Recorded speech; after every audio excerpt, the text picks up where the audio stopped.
Hello class 9th, welcome back my channel. तो student, आज हम आपका जो मैथ्स का चैप्टर नंबर फर्स्ट है, संख्या पद्धति यानी नंबर सिस्टम की एक्सरसाइज 1.2 को सॉल्व करने वाले हैं। और बहुत आसान वे में इस जो है प्रश्नावली के सारे क्वेश्चन को मैं आपको बहुत ही सिंपल तरीके से समझाने वाला हूँ। ठीक है, तो देखो, इसके जो पिछले जो प्रश्नावली है 1.1 और जो इसका इंट्रोडक्शन है वो मैं पहले करा चुका हूँ। ठीक है, और उसका जो वीडियो का जो लिंक है वो डिस्क्रिप्शन में है, आप वहाँ से उसको देख सकते हैं। तो पहले क्वेश्चन नंबर फर्स्ट को देखते हैं। वो पहला क्वेश्चन जो है सॉल्व करने वाला नहीं है। ठीक है, तो इसको हम स्क्रीन पर सॉल्व कर लेते हैं और बाकी क्वेश्चन को हम आगे भी सॉल्व कर लेंगे। ठीक है, तो क्वेश्चन नंबर फर्स्ट देखिए, नीचे दिए गए कथन सत्य है या असत्य, कारण के साथ अपने उत्तर दीजिए। ठीक है, तो रीज़न बताना है सत्य क्यों है और असत्य क्यों है। ठीक है, तो अगर इसमें फर्स्ट नंबर वाला देखिए, प्रत्येक अपरिमेय संख्या एक वास्तविक संख्या होती है। अगर है प्रत्येक अपरिमेय संख्या एक वास्तविक संख्या होती है, ये कथन क्या है, सत्य है। ठीक है, क्योंकि वास्तविक संख्या क्या होती है, जो वास्तविक संख्या होती है वो परिमेय संख्या भी होती है, उसमें अपरिमेय संख्याएँ भी होती हैं, और सारी संख्याएँ, प्राकृतिक संख्याएँ, पूर्ण संख्याएँ, पूर्णांक, जितनी भी संख्याएँ आती हैं सभी वास्तविक संख्या के अंतर्गत आती हैं। ठीक है, तो अपरिमेय संख्या भी वास्तविक संख्या के अंतर्गत आएगी। ठीक है, इसलिए यह कथन क्या हो गया, सत्य हो गया। ठीक है, समझ में आ गया ना। प्रत्येक अपरिमेय संख्या क्या होगी, एक वास्तविक संख्या हो जाएगी, क्योंकि वास्तविक संख्या के अंतर्गत अपरिमेय संख्या, परिमेय संख्या, प्राकृतिक संख्या, सारी संख्याएं जो है इसके अंतर्गत आती हैं। ठीक है, अब इसका दूसरा देखिए, संख्या रेखा का प्रत्येक बिंदु रूट m के रूप का होता है। रूट m का मतलब क्या है, यहाँ पर रूट m का मतलब है प्रत्येक का वर्गमूल निकल, प्रत्येक जो है संख्या वो एक वर्गमूल के रूप का होता है, इसका कहने का मतलब है। ठीक है, यह कहने का मतलब है कि जो प्रत्येक संख्या होती है वो क्या होती है, एक वर्गमूल के रूप की होती है, जहाँ m एक प्राकृतिक संख्या है। लेकिन एक ऐसा नहीं है। ठीक है, क्योंकि मैं आपको एक एग्जांपल देता हूँ। देखो यहाँ पर -3 संख्या रेखा पर आता है ना, संख्या रेखा पर -3 आता है। तो संख्या रेखा पर जब -3 को हम देखते हैं, यह क्या एक वास्तविक संख्या है, यह एक वास्तविक संख्या है। ठीक है, और इसका जो है वर्गमूल क्या होता है, इसका यह किसी संख्या का वर्गमूल नहीं होता है। ठीक है, इसलिए यह कथन क्या हो गया, असत्य हो गया। ठीक है, कहना क्या चाह रहा है कि संख्या रेखा पर प्रत्येक बिंदु जो होता है, प्रत्येक संख्या जो होती है वो एक वर्गमूल के रूप की होती है, लेकिन जो नेगेटिव संख्याएं होती हैं संख्या रेखा पर, ठीक है, वो क्या होती हैं, वर्गमूल में नहीं होती, किसी भी संख्या का वर्गमूल नहीं होती है। ठीक है, यह कथन इसलिए असत्य हो गया। ठीक है, अब तीसरा देख लीजिए, दूसरा वाला आपका असत्य हो गया। ठीक है, दूसरे वाले पे क्रॉस कर लीजिए, असत्य हो गया दूसरा वाला। अब तीसरा वाला देख लीजिए, प्रत्येक वास्तविक संख्या एक अपरिमेय संख्या होती है। अब कह रहा है कि प्रत्येक वास्तविक संख्या जो होती है एक अपरिमेय संख्या होती है, यह कथन भी असत्य हो गया।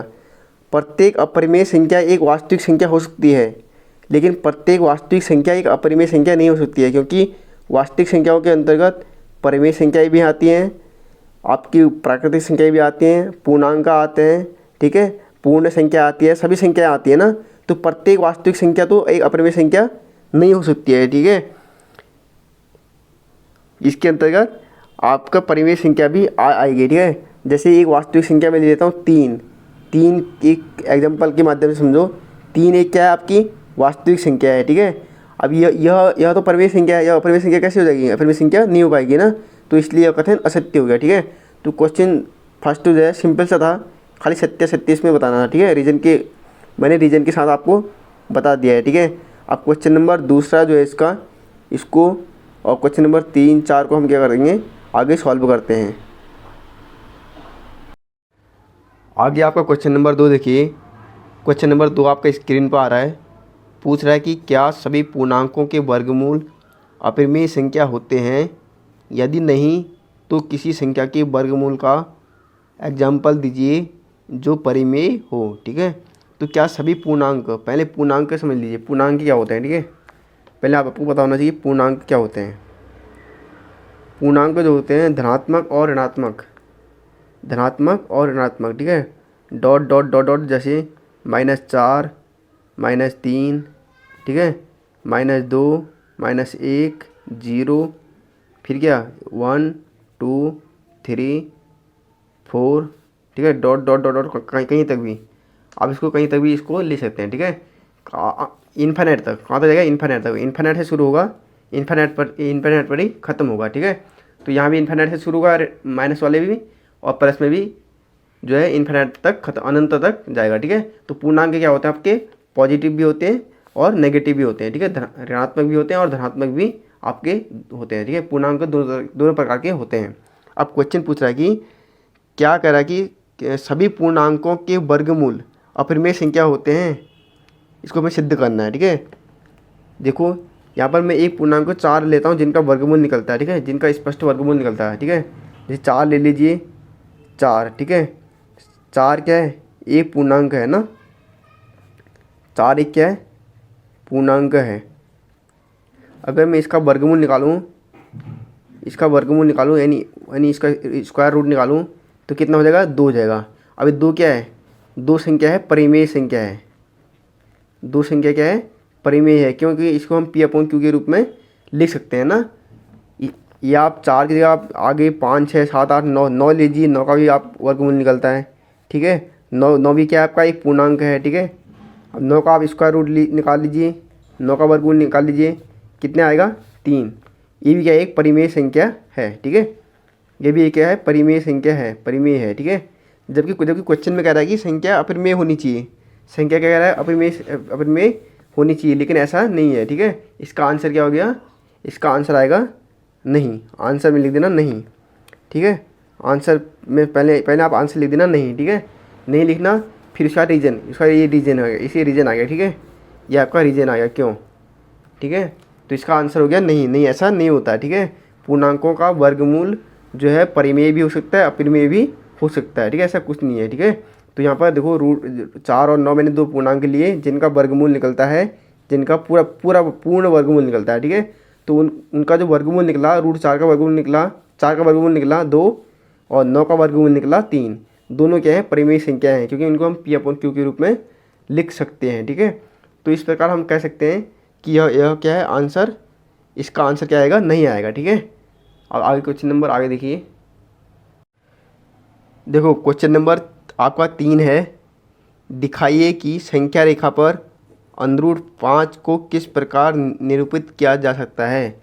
हमको संख्या रेखा पर √5 को दिखाना है, ठीक है। मैं आपको एक चीज़ देता हूँ, ये इम्पोर्टेंट है, ठीक है, ये इम्पोर्टेंट है। √2, √3 और √5, इसमें से कोई एक आपको देखो संख्या रेखा पर दर्शाना आना चाहिए, ठीक है। आपको एक इसमें से संख्या रेखा पर सारे आने चाहिए, ठीक है, सारे √2 भी, √3 भी, √5 भी आपको संख्या रेखा पर जो है निरूपित करना आना चाहिए, ठीक है। तो ये इम्पोर्टेंट प्रश्न है, यहाँ पर इम्पोर्टेंट प्रश्न लिख लीजिए इसको, ठीक है। और ये आपको एग्जाम में आने वाला है। तो मैं यहाँ पर √5 को आपको दिखाऊंगा, ठीक है। बाकी √2 और √3 को आप सेम प्रोसेस से दिखा सकते हैं, ठीक है। तो इसके लिए क्या करना है, सबसे पहले √5 को आप हम इस प्रकार लिख सकते हैं, ठीक है। √5 को हम इस प्रकार लिख सकते हैं। √5 को हम किस प्रकार लिख सकते हैं, √5 को मैं लिख सकता हूँ, √5 को मैं लिख सकता हूँ 2,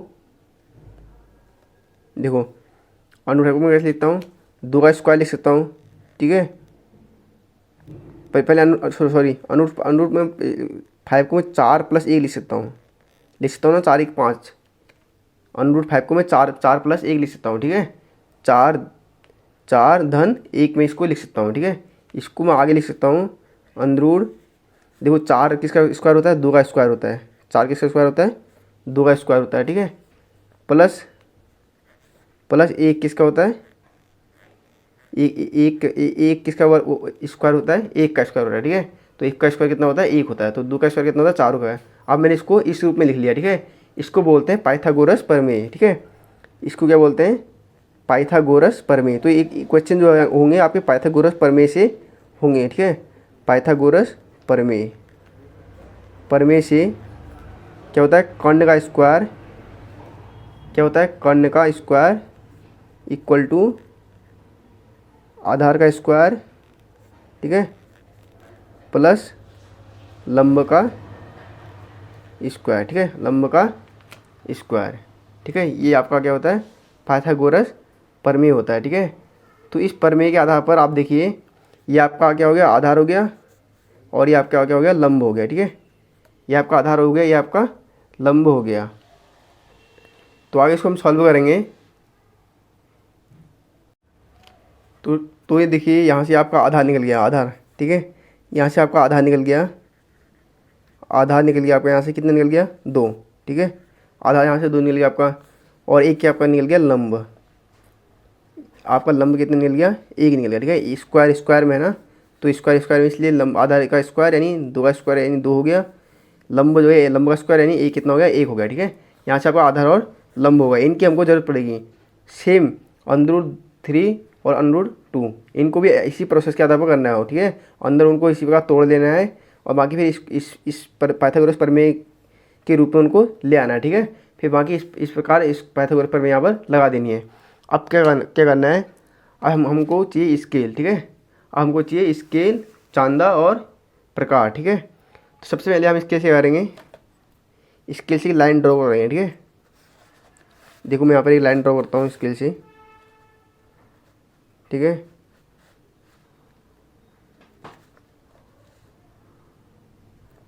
इस प्रकार यहाँ से ये देखो, यहाँ मेरा 0 पॉइंट है,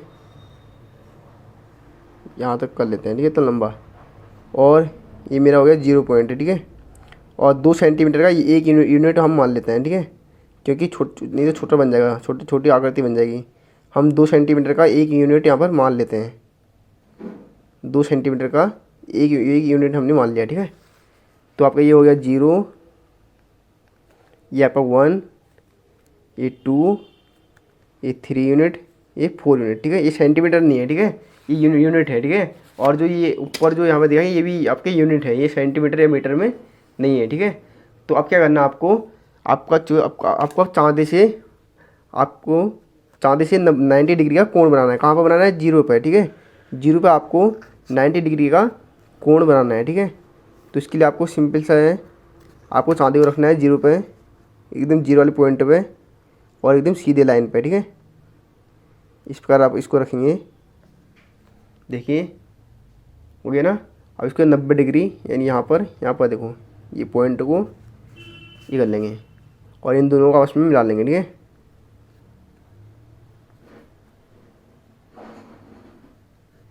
इन दोनों को आपस में मिला लेंगे।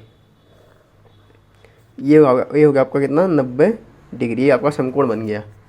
ठीक है, ये आपका समकोण बन गया। ठीक है,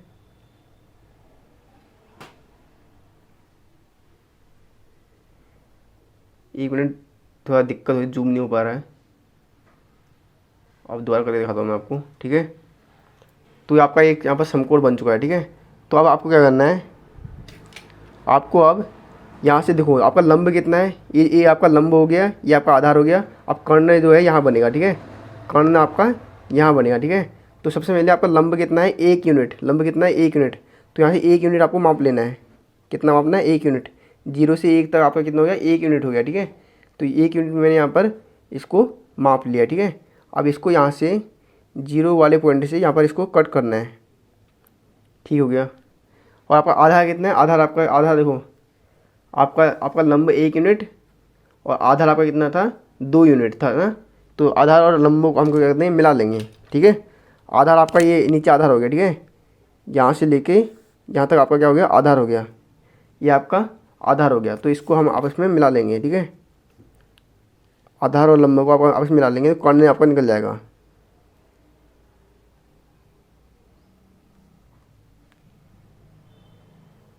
कुछ इस प्रकार देखिए, कुछ इस प्रकार यहाँ पर क्या हो जाएगा, मिल जाएगा। ठीक है, ये आपका क्या हो गया, कर्ण निकल गया। ठीक है, ये आपका 1 यूनिट था। ठीक है, 1 यूनिट। ठीक है, और ये नीचे वाला कितना था, 2 यूनिट। यह आपका कितना था, 2 यूनिट था। ठीक है, आप क्या करना, आप √5 आपको निकालना है। ठीक है, तो √5 को निकालने के लिए कुछ नहीं करना है, जो लंब से लेकर आधार की जो कर्ण की जो लंबाई है। ठीक है, कर्ण की लंबाई को आपको कंपास की मदद से यानी प्रकार की मदद से आपको ले लेना है। ठीक है, इसको यहाँ से ले लेंगे। ठीक है, और इसको फिर क्या करेंगे, 0 वाले पॉइंट से कट कर देंगे। 0 वाले पॉइंट से कट कर देंगे। ठीक है, देखिए जीरो वाला जो पॉइंट कट कर रहा है हमने, ये आपका कितना आ गया, √5। ये आ गया आपका √5, ठीक है। ये आपका संख्या रेखा पर √5 आ गया, संख्या रेखा पर। ये आपका आंसर है, ठीक है। बहुत ईजी है। और जो रूट आपका जो √2 और √3 सेम इसी प्रोसेस से करना है, ठीक है। इसको हम 1+1 लिख लेंगे, इसको हम 2+1 लिख लेंगे, ठीक है। फिर सेम पाइथागोरस पर में लाएंगे, आधार और लंब लिख लेंगे और बाकी इसी प्रकार करेंगे, ठीक है। इस प्रकार 0 पर 90 डिग्री का कोण बनाएंगे और लंब यहाँ पर आपका लंब हो जाएगा, ये आपका नीचे आधार हो जाएगा। बाकी कर्ण फिर लंब और आधार को क्या करेंगे, मिला लेंगे, ठीक है। फिर जो कर्ण आएगा ये आपका कर्ण हो गया, कर्ण की डिस्टेंस को हम क्या कर लेंगे, माप लेंगे, ठीक है। माप करके देखो मैंने यहाँ पर कर्ण और कर्ण की जो डिस्टेंस थी, जो दूरी थी, उसको मैंने माप लिया और मैंने 0 डिग्री से उसको क्या करा, कट कर दिया। तो √5 क्या हो गया, आपका आंसर आ गया, ठीक है। √5 का वैसे मान कितना होता है, √5 का मान आपका आता है 2 पॉइंट, ठीक है, 2.23 या 26 के करीब होता है, ठीक है। 23 कुछ आगे इस प्रकार आता है, ठीक है। तो आपका ये 2.2 आगे कुछ इसी के आगे यहाँ पर आपका आ रहा है, ठीक है। तो ये आला इस क्वेश्चन भी आपका सॉल्व हो चुका है। बाकी क्वेश्चन नंबर 4 देखो। क्वेश्चन नंबर 4 जो है आपका एक क्रियाकलाप है, ठीक है। ये कोई इंपॉर्टेंट क्वेश्चन नहीं है, एग्जाम में आने वाला क्वेश्चन नहीं है, तो इस क्वेश्चन को हम रहने देते हैं। क्वेश्चन नंबर 3 तक इंपॉर्टेंट था, तो इसमें भी √2, √3, √5 ये तीनों आपको निकालना आना चाहिए, ठीक है। बहुत ही सिंपल है, पाइथागोरस प्रमेय के आधार पर बनेगा, ठीक है। और यहाँ पर ये वाली जो आपकी जो एक्सरसाइज है ये जो है एंड होती है, और अगली क्लास में हम इसकी अगले वाली एक्सरसाइज को सॉल्व करेंगे, ठीक है।